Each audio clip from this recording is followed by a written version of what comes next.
आत्मा का जो शिष्य था वो कहने लगा, शारदा एक बात बता भगतनी, मैं कितना दुखी था, मेरे जितना दुखी संसार में कोई नहीं था, और मैंने आत्महत्या करने की सोच ली थी सपरिवार। एक ऐसे ही परमात्मा के भगत ने आकर मुझे बताया कि आप हमारे गुरुजी के पास चलो। मुझे भी ऐसे धक्का सा लगा था कि मैं ब्राह्मण नकली और एक दानव के पैर पकड़ूंगा। फिर उस भगत ने बताया कि भगवान, आप मानते हो परमात्मा किसी भी रूप में कहीं भी आ सकता है, और आपको ये पता लग जाए कि ये दानक जो है ये भगवान है, तो आप क्या करोगे? कहने लगे भगवान है तो हम अवश्य जाएंगे, लेकिन दानक भगवान नहीं, दुल्हा भगवान नहीं हो सकता। मैंने भी बहुत वाद विवाद किया था और मरा पड़ा था, सारे दुख ऊपर थे, लेकिन फिर भी इस मान बढ़ाई, इस ब्राह्मणपण ने मेरे को कति आकड़ बना रखा था। मेरे सामने कोई विकल्प नहीं रहा मृत्यु के अतिरिक्त। तब मैंने उस भगत की बात को स्वीकार किया और परमेश्वर कबीर जी के चरणों में गया। उसी दिन से मुझे राहत मिलनी प्रारंभ हुई, और मेरे रिश्तेदार ये ब्राह्मण जिनको तू अपना मानती है, ये के कहेंगे, इन्होंने मुझे 10 पैसे 10 रुपए देना बंद कर दिया था। रिश्तेदार भी मुंह मोड़ कर बैठ जाते थे, दूर से देखते उसकी शक्ल बदल जाती थी कि यो कंगाल आ गया, 10 रुपया ने सेध देगा, पैसे मांगना आया होगा। और आज मेरी वो स्थिति है कि वो रिश्तेदार मेरे से मांगने आ रहे हैं, और मैं सहर्ष उनको बगैर ब्याज के देता हूँ। मैं तो ब्याज से भी लेने जाता था तो भी नहीं देती थी। और मैं आपसे विनम्र प्रार्थना करता हूँ, क्योंकि आप हमारी नाती हो, आप जन्म बर्बाद मत करें। आज तू ब्राह्मणी है, कल न के बेरा कौन सी जूनी में जाएगी, गधी बनेगी, कुतिया बनेगी, फिर ये ब्राह्मण तेरी जाति यही दरिद्राई रह जाएगी। ऐसे करड़े करड़े वचन और सत्य वचन बताकर वो उठकर चल पड़ा कि मैं तो तेरा पानी भी ना पीऊँ, तो इतनी नफरत करती है भगवान से। उठ कर आ गया। अब फिर शारदा ने सोची, भाई बात तो कुछ न कुछ है, क्योंकि और भी परमात्मा भेजता रहता अपने संदेशवाहक, अपना संदेश भिजवाता अपनी आत्माओं के पास। एक दो ने और ऐसा ही कहा, तो शारदा ने सोची कि अब के अगर आसपास, मेरे घर के आसपास कोई सत्संग होगा तो मैं परीक्षार्थ जाऊंगी, अपने मुंह पर घूंघट काट कर जाऊंगी, कोई पहचान ना ले कि मैं बामड़ी हूँ। क्योंकि कबीर परमात्मा के पास तो अधिकतर जुलाहे लोग या अन्य छोटे मोटे जो गरीब से व्यक्ति होते थे, दूसरी जाति वाले, वह भी आते थे। तो उसने सोचा कि मैं अपना ऐसा वेशभूषा बनाकर जाऊंगी, मुझे पहचान ना ले कोई क्या ब्राह्मणी आ गई। और यदि कबीर जी ने मेरे सिर पे हाथ रखा और मैं स्वस्थ होगी, मुझे राहत मिल गई, तो मैं चरण पकड़ लूंगी, समाज न नहीं देखूंगी। अब परमात्मा कहते हैं, सो चल छिद्र मैं करूं अपने जन के काज, अरण्यक सिपू जो मार दूं नरसिंह धर लूं साज। तो उस परमात्मा का संदेशा मिला शारदा को। क्या मिला कि शारदा आज यहाँ एक कबीर नाम का संत आ रहा है और वो सत्संग करेगा, चल लगी सत्संग में। अब उसके तो कान खड़े हो गए। उसको तो कह दिया कि ना हम ना जाया करना दानका के सत्संग में, हम तो ब्राह्मण हैं। फिर उसने क्या किया कि अपना वेशभूषा बदली, घूंघट काटा, मुंह पर पल्ला डाला। पहले पर्दा रिवाज थी, घूंघट की रिवाज थी तक सभी को। और जहां परमात्मा एक आसन पर बैठे थे, तख्त पर, और वहां उसमें लाइट बिजली नहीं थी, जोत जलाया करते देसी घी की, जैसे हम जलाते खड़ी अमर जोत, उससे रोशनी भी होती थी रात्रि के समय, और एक ये हवन का काम भी करती है। ऐसी उस ज्योति का टिमटिमाता रोस्ट चांदना था, रोशनी थी। और सभी भक्त आकर के परमात्मा कबीर जी से आशीर्वाद पा करके अपने अपने स्थान ग्रहण करके सत्संग सुनने के लिए विराजमान हो रहे थे। वह शारदा भी भेष बदल का आएगी और मुंह पर पल्ला डाल ही रखा था। ज्यों ही आकर के परमात्मा कबीर जी के चरणों में शीश रखा, जैसे अन्य बहन बेटियां भाई रख रहे थे, और परमात्मा ने उसके सिर पे हाथ रखकर कहा कि हे शारदा पंडितानी, आज दानक के पास क्यों कराएगी तू। अब ज्यों ही उस परमेश्वर ने उसके हाथ रखा सिर पे, उसका वो दर्द दूर हो गया, वो दुख निकत्ती खत्म हो गया, जैसे था ही नहीं। एकदम इतना हल्का फुल्का शरीर हो गया। और ऊपर से परमात्मा ने चोट मार दी कि तू पंडितानी होकर और एक दानक के पास चरण छूना आएगी, तने के कहेगी दुनिया। परमात्मा ने पहचान ली तो और शर्मिंदा होगी कि सचमुच ये अंतर्यामी भी है, और दुख दूर हो गया। वही चरण पकड़ दिए और अपने अपशब्दों की बहुत ही याचना की, अक्षमा याचना की, प्रायश्चित किया कि परमात्मा मुझे नहीं मालूम था आप सचमुच भगवान आए हो। कहते हैं जिसका जिससे दुख दूर हो जाए उसके लिए परमात्मा तुल्य हो जाता है। और जब ये दुख किसी से निवारण हो ही नहीं रहा था, भगवान बिना सभी कहे थे इसको तो ये तुम्हारे प्रारब्ध में है, ये तो कट ही नहीं सकता, और वो काट दिया तो वो के था, भगवान था। वो भगवान है, था और रहेगा, कबीर परमेश्वर। अब फिर बैठ गई वह शांति, तो सत्संग सुना, और फिर परमात्मा ने उस प्यारी आत्मा को सभी को सत्संग सुनाया। भाई और बात तेरे काम न आवे, तू संतों शरण लाग रे। के सोवे गफलत में बंदे, जाग जाग नर जाग रे, जाग जाग नर जाग रे। और बात तेरे तो संतों शरण लाग रे। के सोवे गफलत में बंदे, जाग जाग नर जाग रे, जाग जाग नर जाग रे। इस तन सराय में जीव मुसाफिर, करता रहे दिमाग रे। तन सराय में जीव मुसाफिर, करता रहे दिमाग रे। रात बसेरा कर ले डेरा, चले सवेरा त्याग रे, चले सवेरा त्याग रे। और बात तेरे काम न आवे, संतों शरण लाग रे। के सोवे गफलत में बंदे, जाग जाग नर जाग रे, जाग जाग नर जाग रे। उमदा चोला बण्या अनमोला, ये लगे दाग पे दाग रे। उमदा चोला बण्या अनमोला, लगे दाग पे दाग रे। 2 दिन की गुजरान जगत में, क्यों जले बिरानी आग रे, क्यों जले बिरानी आग रे। और बात तेरे काम न आवे, तो संतों शरण लाग रे। के सोवे गफलत में बंदे, जाग जाग नर जाग रे, जाग जाग नर जाग रे। कुबद का चढ़ी चढ़री चित पे, तू होया मनुष्य से नाग रे। कुबद का चढ़ी चढ़री चित पे, तू होया मनुष्य से नाग रे। सूझे नहीं सजन सुख सागर, बिना प्रेम बैराग रे, बिना प्रेम बैराग रे। और बात तेरे काम न आवे, संतों शरण लाग रे।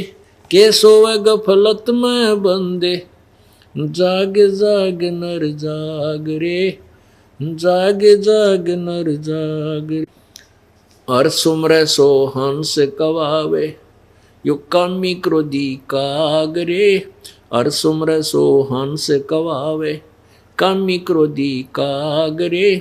भौरा न भर में विष के वन में, चल बेगमपुर बाग रे, चल बेगमपुर बाग रे। और बात तेरे काम न आवे तो संतों शरण लाग रे, के सोवे गफलत में बंदे, जागे जाग नर जाग रे, जागे जाग नर जाग रे।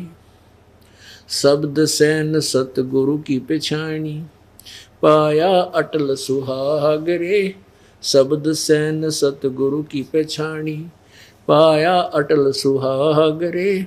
नितानंद महबूब गुमानी, परगटे पूर्ण बाग रे, परगटे पूर्ण बाग रे। और बात तेरे काम न आवे तू संतों शरण लाग रे, के सोवे गफलत में बंदे, जागे जाग नर जाग रे, जागे जाग नर जाग रे।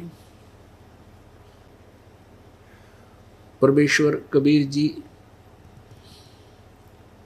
सत्संग के द्वारा अपनी प्यारी आत्माओं को सुना रहे हैं कि ये मनुष्य जीवन बार बार नहीं मिलता। ये एक आपने जो शरीर मिला है आपको, ये कुछ समय के लिए आपने किराए पर प्राप्त किया है। परमात्मा ने ही आपका ये 5 तत्वों का महल बनाकर, ये सरा बनाकर आपको दे रखी है, धर्मशाला चलती फिरती। और ये आपको कुछ समय के लिए प्राप्त है, जितना आपने किराया दे रखा है इसका, जितने आपके संस्कार हैं। और इस तन सराय में जीव मुसाफिर, ये जीव एक यात्री है और एक रात्रि के लिए इस धर्मशाला में रुका है। ये जीवन जो है एक रात्रि है, और जब ये जीवन समाप्त होगा तो आपका यो सपना टूटेगा और ये आपका शरीर यहाँ से खत्म हो जाएगा। इसको छोड़ के आप चले जाओगे, आपका किराया पूरा हो जाएगा। तो क्या बताते हैं, रात बसेरा कर ले डेरा, तू चले सवेरा त्याग रे। इस मनुष्य शरीर को प्राप्त करके आप गफलत में सो रहे हो।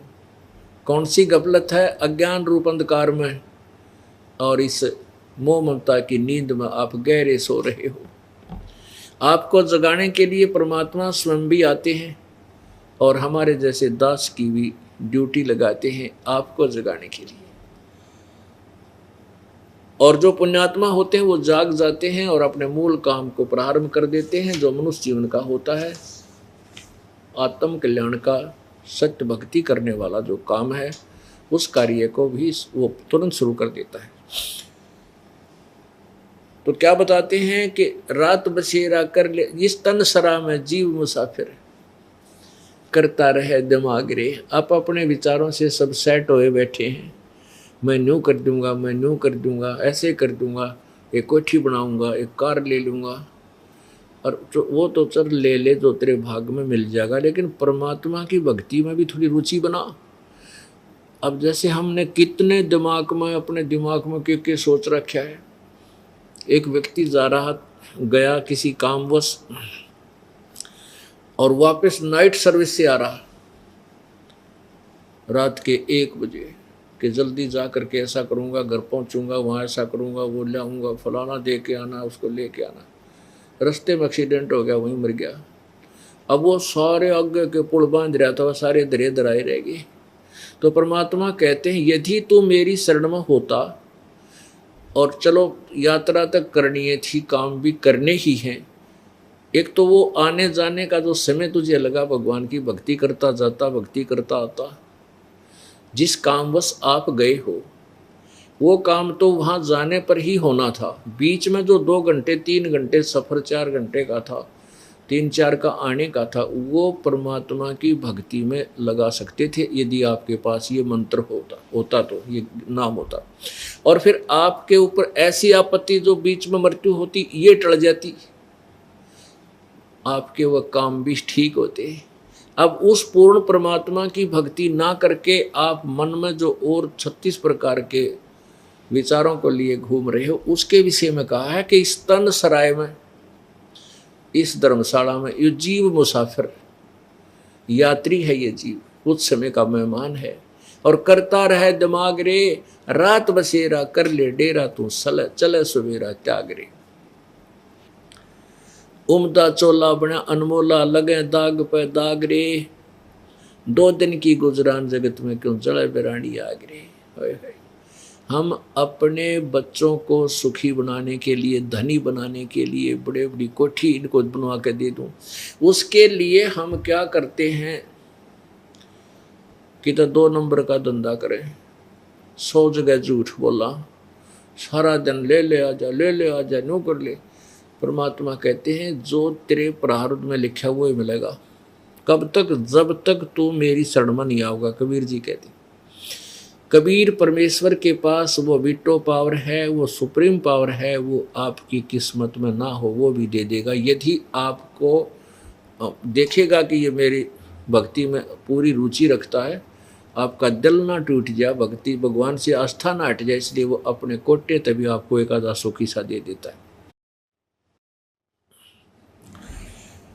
तो जब तक हम कबीर परमात्मा की शरण में नहीं आते, तब तक हमें केवल वर्क डन मिलेगा। ब्रह्मा विष्णु महेश वर्क डन देंगे, ब्रह्म भी किए कर्म का फल ही देगा, कोई परिवर्तन नहीं कर सकता, पर ब्रह्म भी नहीं कर सकता, केवल पूर्ण ब्रह्म परम अक्षर ब्रह्म कर सकता, वो कबीर देव है। और वो तभी करेगा जब आप पूर्ण परमात्मा उसकी शरण में, उसी के नुमाइंदे परम संत तत्वदर्शी संत के माध्यम से उसकी शरण ग्रहण करोगे, तब वो कबीर परमेश्वर आपको लाभ देगा, विशेष लाभ देगा, जो आपके भाग्य में ना होगा तो भी देगा, लेकिन वो वही देगा जो आपके हित में होगा। तो कहने का भाव ये है कि आप इधर उधर के हम सारा दिन जुगाड़ जोड़े रहते हैं, बच्चों को धनी बनाने के लिए हम ना जाने क्या क्या इधर उधर के 100 झूठ कपट करते हैं, निरे पाप इकट्ठे करते हैं, और वो धन नहीं रह सकता, वो धन नहीं रहेगा आपके, क्योंकि आपके भाग में कोई नहीं। मान लीजिए आपने 1,00,000 2 लाख रुपये दो इधर उधर तक करके को झूठ बोल कर 2 के 20 बना के इकट्ठे कर भी लिए, तो कि तो और बीमारी में लग जाएंगे। एक वैसे तो बहुत से ऐसे उदाहरण हैं, लेकिन एक आधा विशेष उदाहरण होता है जो हृदय में जाकर लगता है। एक भक्त ने बताया कि जी आपने जो कथा सुनाई है सच्ची मेरे पर लागू होगी। मैंने ऐसे तरीके से धन इकट्ठा किया, मेरा इकलौता पुत्र था, न सोचूं था इस बच्चे के लिए बढ़िया कोठी बना दूं, घना इसके लिए धन बैंक में जमा करा दूंगा, ये सुखी रहेगा। उसके लिए मैंने बहुत जुल्म किए, बस पूछो मत। 2 रुपये की चीज़ को मैं 10 रुपये में 20 रुपये में उसको नकली को असली वो ला कर लेवल बेचा करता था। अब बहुत बताई उसने बाद में, तो उसने क्या बताया कि मेरा इकलौता पुत्र था, उसको रोग हो गया। पहले तो आसपास के जैसे हॉस्पिटलों में प्राइवेटों में दिखाया, फिर कोई कहने लगा इसका ऊपरे का है, कोई कहे इसका माता का है, कोई कहे इसका फलाने का, वहाँ भी धक्के खाए। फिर पता चला, जांच कराई तो उसके दोनों किडनी फेल हो गए, दोनों गुर्दे खराब हो गए। ऑल इंडिया इंस्टीट्यूट दिल्ली में उसका ऑपरेशन करा। कहने का भाव उसका ये था कि उस समय मेरे लगभग 3.5 लाख रुपए उसके पूरे ट्रीटमेंट पर, पहले भी जो धक्के खाता इंडिया प्राइवेटों पर भी, तो सारे लगा के इतने में वो गुर्दा किसी का लिया रिश्तेदार से ले दे के, और वो ठीक कराया। लड़का स्वस्थ हो गया। लेकिन मैंने जो 2 लाख रुपए 2.5 लाख कमाए होंगे, 3-3.5 लाख रुपए लग गए, कर्जा हो गया। फिर ने सोची कोई बात ना, बेटे की जान बच गई, फिर कर दूंगा हेरा फेरी तय। 6 लड़के की गुर्दा तो ठीक हो गए, स्वस्थ हो गया। 6 महीने के बाद वो लड़का बस एक्सीडेंट में, दुर्घटना में मृत्यु को प्राप्त, टक्कर मार कर रोया। अब चाट ले उस धन ने और सिर पर धर ले वो कोठी ने जो बनाना चाहा था, जिसके लिए वो ना रहा, तो वो पाप न्यों के न्यों रह गए तेरे ऊपर। इस दास ने बताया कि वो पाप तेरे ऊपर ज्यों के त्यों रह गए, जो जिस कारण से तेने धन कमाना चाहा था और कमाया था, वो धन रहा को नहीं, पाप न्यों के न्यों रह गए, वो तना भोगने पड़ेंगे। और कबीर परमेश्वर की चरणों में आकर के सतभक्ति करने से वो पाप नष्ट हो जाते हैं। केवल यही एक प्रभु है जो हमारे पाप अक्षमा कर सकता है। अब कबीर परमात्मा अपनी डबल रोल करते थे कि मैं उस समर्थ का दास हूं, उस समर्थ का दास हूं जिसकी शरण में आने से कभी ना हो अकाज। अपने महिमा आप ही बताते थे। तो इस प्रकार 5-4 सत्संग लगातार अटेंड किए। उस शारदा ने वो परिपक्व होगी, पूरी सृष्टि रचना सुनी और ब्रह्मा विष्णु महेश की सतिथि से परिचित होगी। तो एक बार उस सर्वानंद जी ने क्या किया, सर्वानंद जी ने सोचा कि मैंने सभी ब्राह्मणों को पराजित कर दिया है, ऋषि महर्षियों को, क्यों ना मैं अपना नाम सर्वाजीत रख लूं कि सभी मुझे एक ही बार देख लें, मेरे नाम से परिचित हो जाएं कि ये है वो सर्वाजीत जिसने सबको जीत लिया। ये विचार करके उसने अपनी माता शारदा जी से कहा कि माता जी आप मेरा नाम सर्वाजीत रख दो। माता ने कहा बेटा सर्वानंद कौन सा बुरा नाम है, ये भी तो बहुत अच्छा नाम है। कि माता जी ऐसे है ना, मैंने सभी विद्वानों को, महर्षियों को, गुरुओं को, ब्राह्मणों को, सबको पराजित कर दिया और मैं सबसे विजयी हो चुका हूँ, इसलिए मैं सर्वजीत नाम रखवाना चाहता हूँ ताकि मेरे नाम के सुनते ही सब ने पता लग जाए कि आ गया सर्वजीत जिसने सब विद्वानों को पराजित कर दिया। तो माई ने बोली बेटा एक विद्वान को और पराजित कर दे, फिर मैं अपने बेटे का नाम सर्वजीत रख दूंगी। तो सर्वानंद ने पूछा कौन है माता, बता मुझे जल्दी, कि मेरे गुरुजी है ना कबीर जी।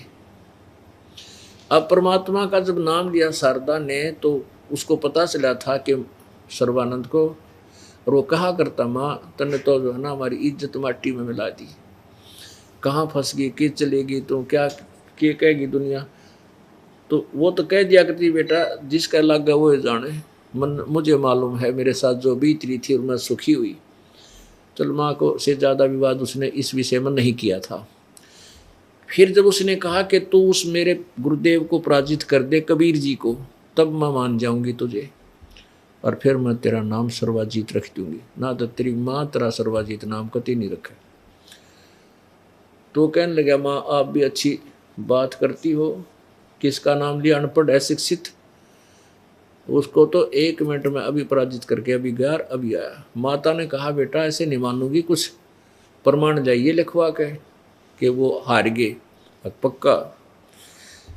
अब पूरे एक बैल के ऊपर वो रखा करता, पूरा थैला डाल के गधे की तरह, और सारे शास्त्र रखकर चल पड़ा।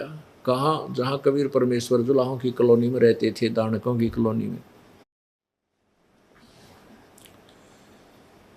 अब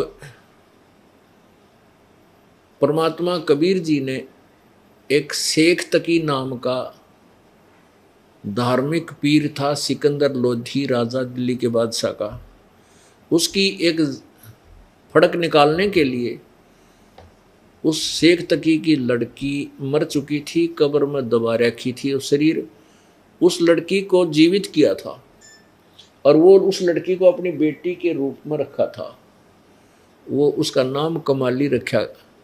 तो वो कमाली 16-17 साल की, 18 वर्ष की लड़की हो रही थी, 15-16 वर्ष की, और वो पानी जल लेने के लिए, जल भरने के लिए कुएं पर गई हुई थी। दोपहर का समय, 12 बजे, जून का महीना, वो पानी जल लेने गई हुई थी कुएं से।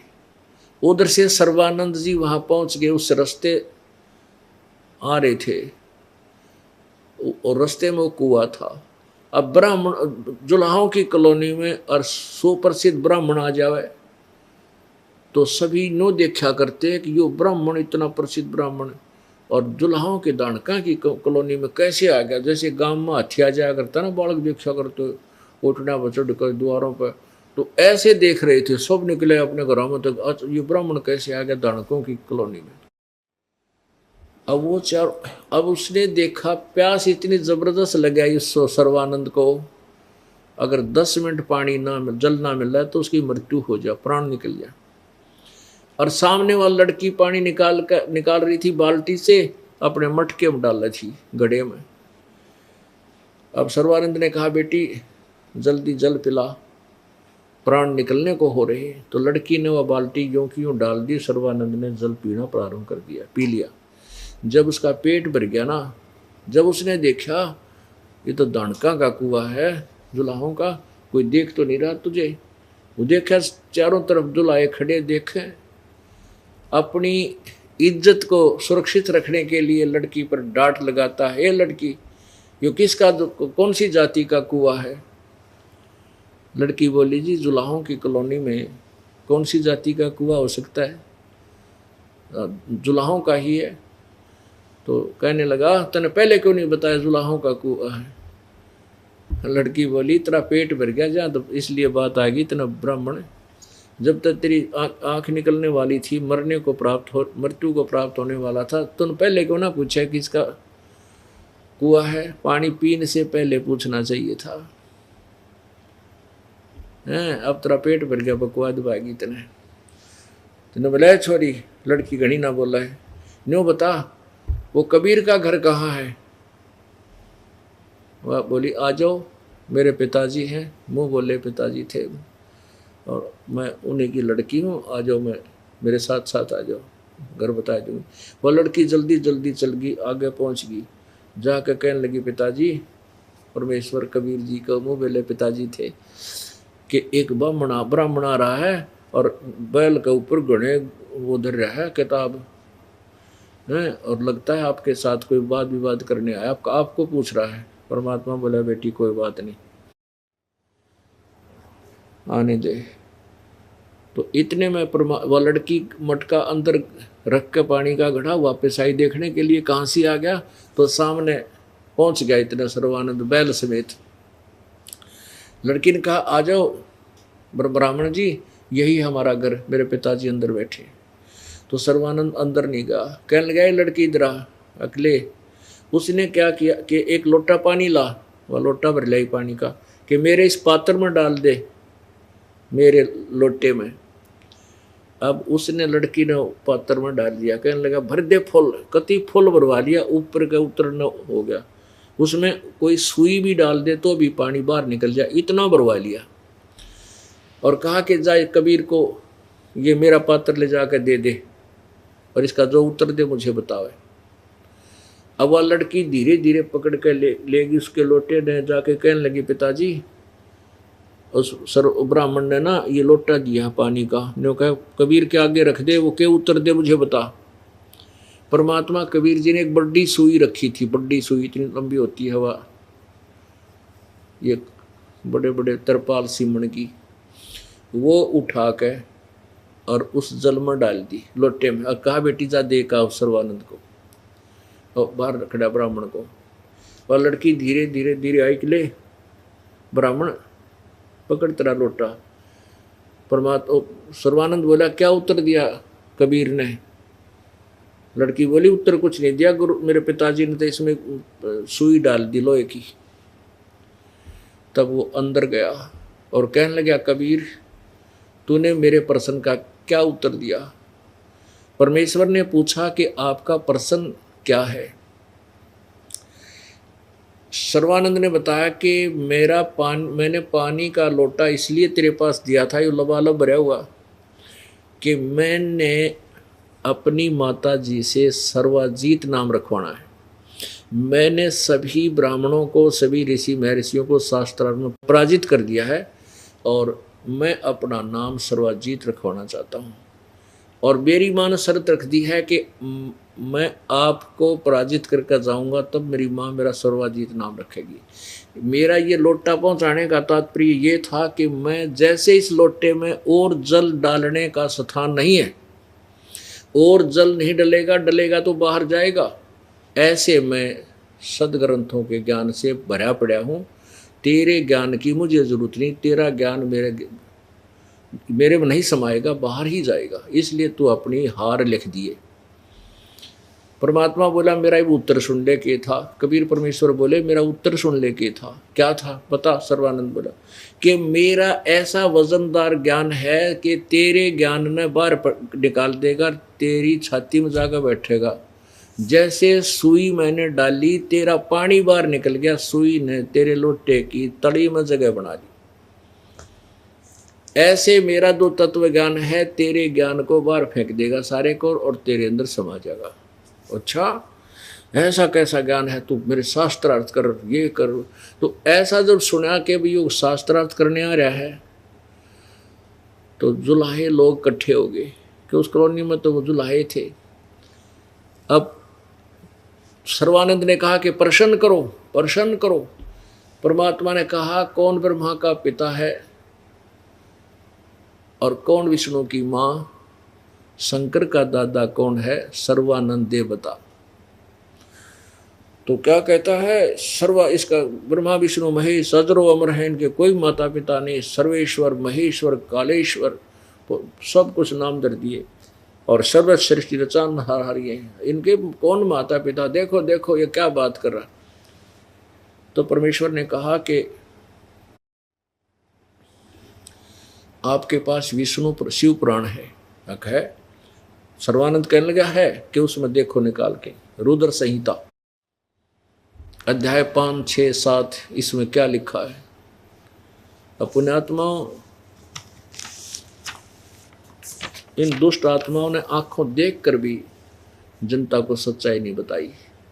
किन्होंने? इन नकली गुरु और ऋषि महर्षियों ने अपने अभिमान वश।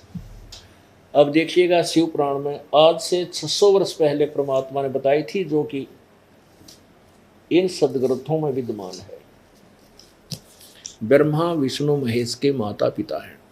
ये देखिएगा श्री शिव पुराण, गीता प्रेस गोरखपुर से प्रकाशित है। संपादक है हनुमान प्रसाद पोदार, मुद्रक प्रकाशक एवं मुद्रक गीता प्रेस गोरखपुर, गोविंद भवन कार्यालय कोलकाता का संस्थान। इस रुद्र संहिता में क्या लिखा है ये देखिएगा। ये है रुद्र संहिता।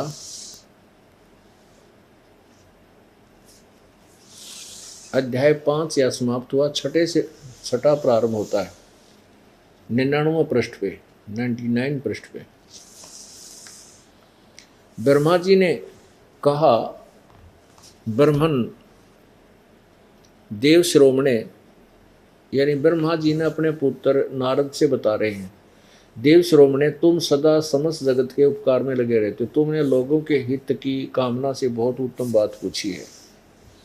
जिस समय समस्त चराचर जगत नष्ट हो गया था, सर्वत्र केवल अंधकार ही अंधकार था, न सूर्य दिखाई देते थे, न चंद्रमा, अन्य ग्रहों और नक्षत्रों का भी पता नहीं था, न दिन होता था न रात, अग्नि पृथ्वी वायु आदि कुछ भी नहीं थे। उस समय तत् सद ब्रह्म, इस श्रुति में जो सत्य सुना जाता है एकमात्र वही शेष था। आगे देखो, जिस परब्रह्म के विषय में ज्ञान और अज्ञान से परिपूर्ण उक्तियों द्वारा इस प्रकार विकल्प किए जाते हैं, उसने कुछ काल के बाद द्वितीय की इच्छा प्रकट की। उसके भीतर एक से अनेक होने का संकल्प उदित हुआ। तब उस निराकार परमात्मा ने अपनी लीला शक्ति से अपने लिए मूर्ति की कल्पना की। जो मूर्ति रहित परब्रह्म है, उसकी मूर्ति भगवान सदाशिव है। भगवान सदाशिव है। अर्वाचीन और प्राचीन विद्वान इन्हीं को ईश्वर कहते हैं। उस समय एकाकी रहकर के स्वेच्छा अनुसार विहार करने वाले उन सदाशिव ने अपने विग्रह से स्वयं ही एक स्वरूप भूता शक्ति की सृष्टि की, जो उनके अपने श्री अंग से कभी अलग होने वाली नहीं थी। उस पराशक्ति को प्रधान प्रकृति गुणवती माया बुद्धि तत्व की जननी तथा विकार रहित बताया है। वह शक्ति अंबिका कही जाती है। उसी को प्रकृति सर्वेश्वरी त्रिदेव जननी, ओह, ब्रह्मा विष्णु महेश की माता, नित्य और मूल कारण भी कहते हैं। सदाशिव द्वारा प्रकट की गई उस शक्ति की 8 भुजाएं। एक तो इससे सिद्ध हो गया कि जो निराकार जिसको ये मानते हैं काल रूपी ब्रह्म को, इसने ये निराकार माना है, क्योंकि उसने कसम खाई है, प्रतिज्ञा की है काल ने, ब्रह्म ने, कि मैं कभी भी अपने काल रूप यथार्थ रूप में किसी के सामने नहीं आऊँगा। ये मेरा अटल अनुतम नियम, जैसा कि गीता जी अध्याय नंबर 7 के श्लोक 24-25 में आज सत्संग में आपको सुना था। तो ये सामने उस रूप में नहीं आता, अन्य रूप धारण कर लेता, किसी के सामने शिव रूप, किसी के सामने ब्रह्मा, किसी के रूप में अपने पुत्र विष्णु का रूप धारण कर लेता है। तो इसीलिए ब्रह्मा जी बता रहे हैं कि उस निराकार ने एक बार शिव जी की रूप बना लिया। ब्रह्मा के सामने आओगा तो शिव जी रूप बना का होगा, या विष्णु रूप बना के आएगा। ब्रह्मा रूप बना का हो तो वो फिर विचलित हो जाए। तो उसने, अब ब्रह्मा बता रहा है कि वो सदाशिव ने, फिर निराकार भगवान सदाशिव बन गया, और उसने अपने अंदर से एक स्त्री निकाली, दुर्गा प्रकृति। जबकि ये स्त्री कहानी कबीर परमात्मा ने ब्रह्मा को बताई थी। ब्रह्मा ने कुछ सुनी, कुछ अनसुनी करके, कुछ अपना मिश्रण करके अब ये पुराण में लिखा है। इसका वास्तविक यह है, कबीर परमेश्वर ने, उस काल ने जब दुर्गा को खा लिया था, अंदर उसके पेट में चली गई थी, परमेश्वर कबीर जी ने आकर के उसके शरीर से निकाली थी। अब ये ब्रह्मा जी ने अपने हिसाब से अटकल ला कर बताई है, पर सच्चाई कुछ हद तक है। अब क्या कहता है कि उस काल के शरीर से निकली दुर्गा, इसको प्रकृति भी कहते हैं, तीनों देव की जननी है, ये 8 भुजा वाली है। आगे देखो, ये शक्ति के 8 भुजाएं हैं। नाना प्रकार के आभूषण उसके श्रीअंगों की शोभा बढ़ाते हैं। वह देवी नाना प्रकार की गतियों संपन्न और अनेक प्रकार के अस्त्र शस्त्र धारण करती है। एकाकिनी होने पर भी वह माया संयोग वसात अनेक हो जाती है। जैसे 3 रूप धारण और कर लिए थे, लक्ष्मी, सावित्री और पार्वती का। और वे जो सदाशिव हैं उन्हें परम पुरुष ईश्वर, शिव शंभु और महेश्वर कहते हैं। वे अपने सारे अंगों पर भस्म रमाए रहते। उन काल रूपी ब्रह्म ने, ये काल रूपी ब्रह्म है जिसको सदाशिव कहते हैं, इस काल रूपी ब्रह्म ने एक समय शक्ति के साथ, ये नाथ शब्द गलत है, शक्ति के साथ शिवलोक नामक क्षेत्र का निर्माण किया। उस उत्तम क्षेत्र को काशी कहते हैं। वह परम निर्वाण या मोक्ष स्थान है जो सबके विराजमान। वे प्रिया और प्रियतम रूप शक्ति और शिव जो परमानंद रूप हैं उस मनोरम क्षेत्र में नित्य निवास करते हैं। काशीपुरी परमानंद रूपणी है मुने शिव और शिवा ने।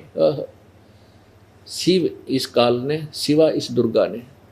शिव और शिवा ने प्रलय काल में भी कभी उस क्षेत्र को अपने सानिध्य से मुक्त नहीं किया है। देव से एक समय उस नंदन वन में रमण करते हुए शिवा और शिव के मन में, दुर्गा काल और दुर्गा के मन में, दुर्गा और काल के मन में यह इच्छा हुई कि किसी दूसरे पुरुष की सृष्टि करनी चाहिए, यानी कोई बच्चा पैदा करा, जिस पर यह सृष्टि संचालन का महान भार रखकर हम दोनों केवल काशी में रहकर सब इच्छा अनुसार विचरें और निर्वाण धारण करें। ऐसा विचार करके, ऐसा निश्चय करके शक्ति सहित सर्वव्यापी परमेश्वर शिव ने अपने वाम भाग के 10वें अंग पर अमृत मल दिया। फिर तो वहाँ से एक पुरुष प्रकट हुआ, उसका नाम केदरा। इन्हें पति पत्नी व्यवहार किया दोनों ने। फिर वहाँ से क्या और बच्चा उत्पन्न, उसका नाम क्या रखा? शिव ने कहा वत्स, व्यापक होने के कारण तुम्हारा विष्णु नाम विख्यात हुआ।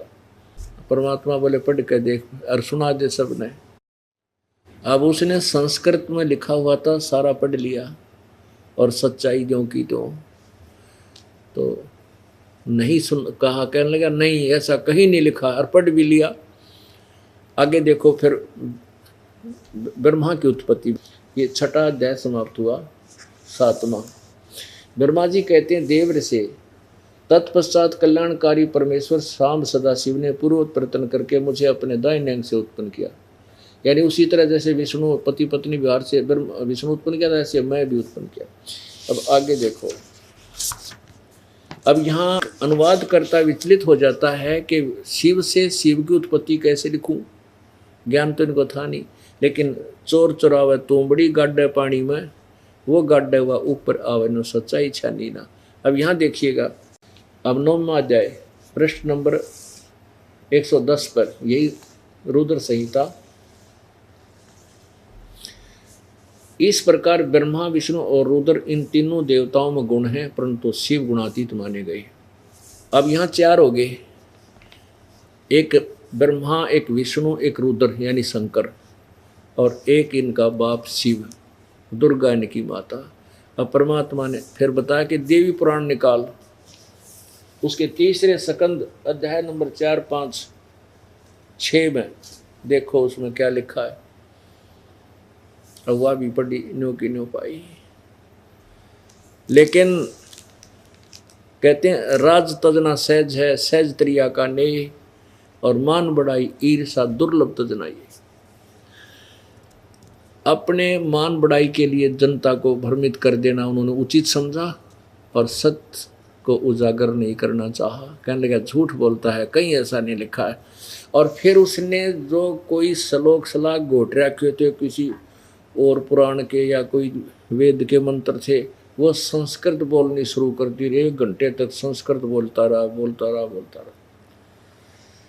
अब उस समय 2 विद्वानों का फैसला कौन करते थे? जनता, जिसने क्या का ज्ञान नहीं, वो ताली बजा देते थे किसी के हक में, और वाह वाह वाह, तो वो विजयी हो जाता था। न्यू भट्ठा बैठ रहा था, शास्त्रार्थ ने न्यू नाश कर रखा था।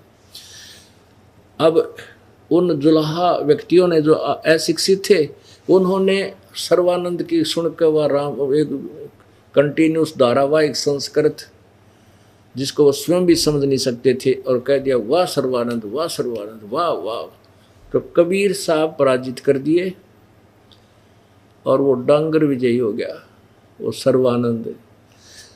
एक समय एक किसान का लड़का 6ठी कक्षा में पढ़ा करता, पहले 6ठी कक्षा से अंग्रेजी शुरू होया करती, 7वीं में 6ठी 7वीं में पढ़ा था।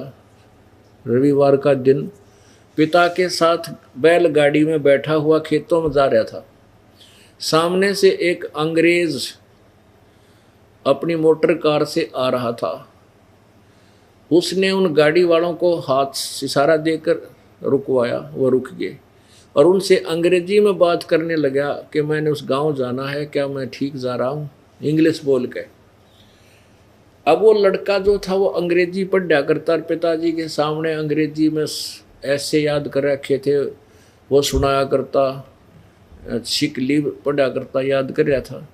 तो पिताजी बोला, बेटा यू अंग्रेज के अंडी पाक रहा है, अंग्रेजी बोल कर सुनाओ, जानू हम ना आती है कोई ना, मेरा बेटा भी तो अंग्रेजी जाने, सुना दे तो भी इसको, हम भी अंग्रेजी जानते। तो उस लड़के ने सिक लीव सुना दी, छुट्टी के लिए प्रार्थना पत्र इन इंग्लिश। अब वो सुनाने लग गया कि I am sick, I am ill today, I can not come to school, please grant me 1 day leave, your faithfully such and such, नाम बता दिया। अब उस अंग्रेज ने पूछा तो रास्ता वो सुना उसको, सिक लीव छुट्टी की प्रार्थना पत्र, तो माथे माथ मारा और अपना चलता अपना किसी मूर्ख से टकराया, पूछ रहा हूँ रास्ता सुनाओ, सिक लीव। तो उसके पिता ने अपने पुत्र की कमर थपथपाई, वाह बेटा तने मेरी इज्जत रख दी, और अंग्रेज बजा दिया अंग्रेजी बोल के। और लड़का बोला, पिताजी अभी तो माई बेस्ट फ्रेंड और याद था, ऐसे उसने सुन लेता था गाड़ी छोड़ के भाग जाता है। तो ये इसे परमात्मा पूछ रहा है कि इसमें क्या लिखा है, पढ़ कर सुना, ब्रह्मा विष्णु महेश के माता पिता कौन है, और फिर वो तो सुनाया नहीं और बकवाद सुनाने लग गया और उससे विजयी हो गया। तो पुण्यात्माओं ऐसी यह बात बिगड़ रही थी अभी तक।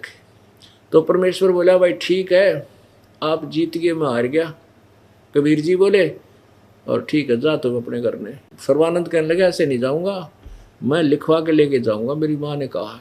अगर लिख ले भाई, मैं तो अनपढ़ हूँ, अशिक्षित हूँ, आप लिख लो, मैं अंगूठा ला दूंगा। उन्होंने लिख लिया कि शास्त्रार्थ में सर्वानंद विजयी हुआ और कबीर जी पराजित हो गए। अंगूठा ला दिया और ले आया। अपनी माँ से कहने लगा, माँ देखा ना, गया और आया, मिनट में हरा दिया। उसकी माँ बोली, बेटा कुछ प्रूफ लाया, तू प्रमाण दिखा मुझे। कहने लगा, हाँ माता प्रमाण लाया हूँ, कागज। कहने लगे, पढ़ के सुना बेटा। वो पढ़ने लगा, उस लेख को क्या लिखा पाया कि शास्त्रार्थ में सर्वानंद हार गया और कबीर विजयी हुआ।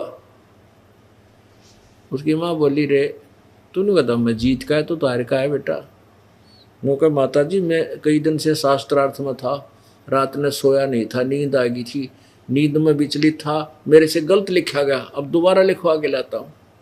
दोबारा लिखवा लिया। दोबारा गया तो कबीर परमेश्वर से कहा कि भगवान के हे कबीर जी मेरे से गलती से उल्टा लिखा गया, मेरी माँ नहीं मान रही है, दोबारा लिखवाना पड़ेगा। कबीर जी बोले लिख ले भाई। दोबारा लिख लिया कि शास्त्रार्थ में सर्वानंद विजयी हुआ, कबीर जी पराजित हुए, अंगूठा ला दिया। अब फिर जाकर देखा, अब उसने घर में प्रवेश करने से पहले फिर पढ़ा, कदे फिर उल्टा लिखा गया हो तो सही था। अंदर जाकर बोला माँ सुनाऊं? अब सुना बेटा। उन्होंने फिर देखा, उसमें क्या पाया कि शास्त्रार्थ में सर्वानंद हार गया। आगे ना बोला। माँ बोली रे तू के ड्रामा कर रहा है, लिख के लावा है, केर सुनावे है क्या, तू तो फिर कह हार गया। ने बोला माँ इबका जाता हूँ। इबका फिर गया परमात्मा से, फिर वही प्रार्थना की। परमात्मा बोले लिख ले भाई, मेरे के गुठा गस्सा है, फिर लिख दूँ ला दूंगा। अब उसने फिर लिख लिया, फिर लगा लिया, आ गया। अब उसने सोची बाहर पढ़ता हूँ तो बिल्कुल ठीक है, घर में घुसते ये अक्सर कैसे उल्टे सुलटे हो जाते। अब बाहर से लगा उसको पढ़ने, यानी चौखट से बाहर से देख रहा है, बिल्कुल अंदर भी प्रवेश हो गया। प्रवेश जब हो लिया, घर में जाते ही बोला माँ सुनाऊँ? अब सुना। उसकी आंखों के सामने अक्षर चेंज हो गए, सर्वानंद हार गया और कबीर साहब विजयी हो गया। आंख फटी की फटी रह गई जब अक्षर चेंज हुए उसकी आंखों के सामने। न्यो का न्यो बैठ गया, कति कर्जा का ऊपर लग गया। पर उसकी माँ बोली रे बोलता कोई ना विद्वान, सोना पट के लिखवा के लिया, कुछ नहीं बोला। ने बोला माँ पता नहीं क्या हो गया, ये अक्षर मेरी आँखों का आगे चेंज हो गए। ने बोले अरे तो झूठे, ये तो चेंज होने थे, भगवान सच्चा तो झूठ बोला, सच्चाई को नहीं माना तूने। उड़े पैर पकड़ दिया अपनी माँ के, हक माँ मेरे से गलती होगी। वो तो सचमुच भगवान पढ़े, अनपढ़ होकर के सारे सदग्रंथों को उंगलियों पर रट रखा है और मैं अभिमान वश नहीं मान सका। उसकी माँ बोली भाई जा चाल बरा बेटा कल्याण करवा ले, तेरी बिरान माटी हो जाएगी, तू पशु बनेगा। और बेटा मेरे को देखा नहीं जाता तेरा दुख, तो किसका विद्वान है। तब ने बोला माँ मेरे साथ चल। अच्छी आत्मा जो होते हैं वो अभिमान घनी देर तक नहीं करते, मान जाते हैं। ने बोले मेरे साथ चल। और मैंने शर्म लगा है, मुझे नाम दे वाला उन्हीं जुलाहों की कॉलोनी में वही विद्वान एक नंबर का ब्राह्मण, इसको ब्राह्मण कहते हैं। मान गया, चलो कहे सुने थे। फिर दोबारा गया, नाक रगड़ी, नाम ले लिया। अब सर्वानंद की कोई नहीं माने। न्यो कहे ब्राह्मण पागल हो गया, मूर्ख है, कुजुलाए का चेला बन गया, फिर के पै दिया, इसने अपना बना लिया। अब उस सर्वानंद रिजेक्ट कर दिया पूरे ब्राह्मण समाज ने कि झूठा है, कपटी है। न्यो कहा ब्रह्मा विष्णु में इसके माता पिता कहीं नहीं लिखा। तो यो बात रोड़ा रानी रखनी थी परमात्मा ने, और सर्वानंद का कल्याण कर दिया। आगे किसी ने स्वीकार नहीं किया, क्योंकि यहाँ तक ये तत्व ज्ञान छुपा के भी रखना था और उस प्यारी आत्मा का कल्याण भी करना था। बोलो सतगुरुदेव सत सत। पूर्ण परमात्मा कबीर देव जी सर्वश्रेष्ठी रचनहार अपने यथार्थ ज्ञान को प्रदान करने के लिए इस काल के लोक में समय समय पर प्रकट होते रहते हैं। काल भगवान ने सर्व सदग्रंथों के विपरीत ज्ञान पूरे मानव समाज में फैला दिया गया है। उस अज्ञान को समाप्त करने के लिए परमेश्वर स्वयं आते हैं। वे परमात्मा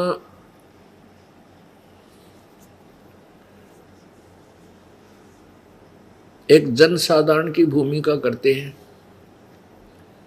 कुछ समय के लिए मेहमान तौर पर, मेहमान रूप में, एज ए गेस्ट, अतिथि रूप में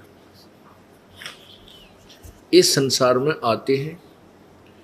एक जीवन, पूरा जीवन एक मनुष्य जैसा व्यतीत करके चले जाते हैं। उस दौरान वे अपनी सब क्रियाओं को करते हैं, उन क्रियाओं को करते हैं जो एक भक्त और संत को करनी चाहिए, उसके विपरीत नहीं।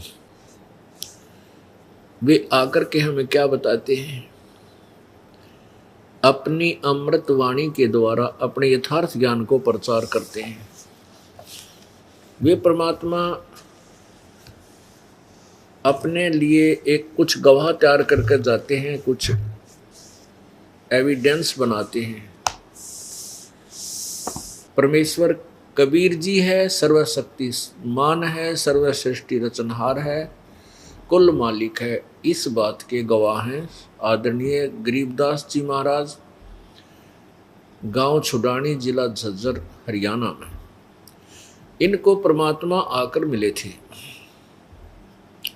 पूर्ण ब्रह्म कबीर देव जी जो काशी में जुलाहा धानक की भूमिका कर चले गए थे सन 1518 में। उसके बाद सन 1727 में वो परमात्मा स्वयं सशरीर सतलोक से आए कबीर देव जी, और गरीबदास जी 10 वर्ष की आयु में थे। गायें चराने के लिए अपने ही खेतों में जंगल में गए हुए थे। वहाँ परमात्मा कबीर जी एक जिंदा महात्मा के रूप में आकर के संत गरीबदास जी को मिले। उनकी यानी गरीबदास वाले जीव को ऊपर ब्रह्मांडों को में ले गए, जहाँ पर ये काल विराजमान था, और ब्रह्मा विष्णु महेश के लोक दिखाए, धर्मराज का लोक दिखाया, नरक और स्वर्ग दिखाए। ब्रह्मा विष्णु महेश जी की कितनी पावर है, ये कितनी अक्षमता रखते हैं, ये दिखाया। फिर अपनी समर्थता का प्रमाण देने के लिए सतलोक में गरीबदास जी वाले जीव को ऊपर ले गए।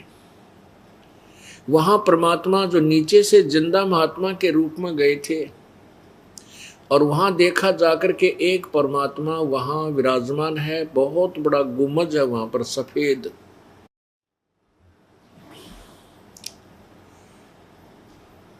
जैसे मंदिर नुमा होते हैं, मंदिर का जो छोटा सा बना देते हैं, वो गुम्बज होता है, ऊपर से गोल टाइप होता है, ज़्यादा लंबी चोटी नहीं है उसकी। उसके अंदर परमात्मा का तख्त है, सिंहासन है, और वहाँ नीचे से गए हुए उस जिंदा महात्मा के रूप में प्रगट परमात्मा कबीर जी ने अपने ही दूसरे स्वरूप जो तेजों में शरीर है, जिसके एक रोमकूप में करोड़ सूर्य करोड़ चंद्रमा मिला दे इतनी रोशनी है, यानी वो उन चंद्रमा और करोड़ चंद्रमा करोड़ सूर्यों की रोशनी भी फीकी रह जावे, इतना एक रोमकूप का प्रकाश है परमेश्वर कबीर देव का, अर्थात सत्य पुरुष का। तो नीचे से जो गए थे जिंदा महात्मा के रूप में डबल रोल कर रहे थे प्रभु, वहां जाकर के चंवर जो परमात्मा के वहां चंवर रखा था, उस चंवर को उठा करके सत्कार करने के लिए अपने ही दूसरे स्वरूप जो तेजो में स्वरूप के ऊपर चंवर करने लग गए। गरीबदास जी ने सोचा कि परमात्मा ये है जो तख्त पर बैठा है, जो सिंहासन पर विराजमान है, बहुत ही तेजों में शरीर है इसका परमेश्वर का। इतना वो सोच ही रहे थे कि ये जो नीचे गया था ये कोई इसका नौकर होगा, ये जिंदा महात्मा इस भगवान का नौकर होगा, सेवक होगा, दास होगा, अनुयायी होगा। इतना सोच ही रहे थे। इतने में क्या हुआ कि जो भगवान तेजों में शरीर युक्त है वो तख्त पर बैठा था, वो खड़ा हुआ, वो परमेश्वर खड़े हुए, और जो नीचे से जिंदा महात्मा के रूप में गए थे कबीर देव जी, वो पूरे अनंत कोट ब्रह्मांडों के मालिक के उस सिंहासन पर विराजमान हुए। और जो तेजों में शरीर युक्त जो परमात्मा बैठे थे, उन्होंने चंवर उठाया, और जो नीचे से गरीबदास जी को साथ लेकर के जिंदा महात्मा के रूप में गए थे, वो तख्त पर विराजमान हुए। उनके ऊपर वो तेजों में शरीर वाला भगवान चंवर कर रहा है, उसकी सेवा कर रहा है, पूजा कर रहा है। अब गरीबदास जी सोच ही रहे थे कि ये क्या हुआ कि भगवान और इस भगत पर, इस संत पर सेवा चौर कर रहा है, इसका सत्कार कर रहा है, सम्मान कर रहा है। इतने में वो तेजोमय शरीर उस जिंदा वाले शरीर में समा गया। अकेले नीचे से गए हुए जो परमात्मा कबीर देव जी जो काशी में 120 वर्ष रहे थे, वही उस अनंत कोटि ब्रह्मांड के स्वामी के तख्त पर विराजमान है और चंवर स्वयं ऐसे चल रहा है। अब गरीबदास जी असमंजस में पड़ गए कि वही भगवान, तो यही भगवान है, यही परमेश्वर है जो नीचे से तुझे लेकर गया था। सचमुच ये परमात्मा है। ये काशी में परमेश्वर ने बताया कि मैं 120 वर्ष बनारस में गया था और वहां मैंने इस तत्व ज्ञान का प्रचार किया था। और वापस जा भगत, परमेश्वर ने कहा गरीबदास जी को, वापस जा बच्चा और मेरी महिमा का गुणगान ढोल के डंके पर कर, मैं तेरे साथ रहूंगा।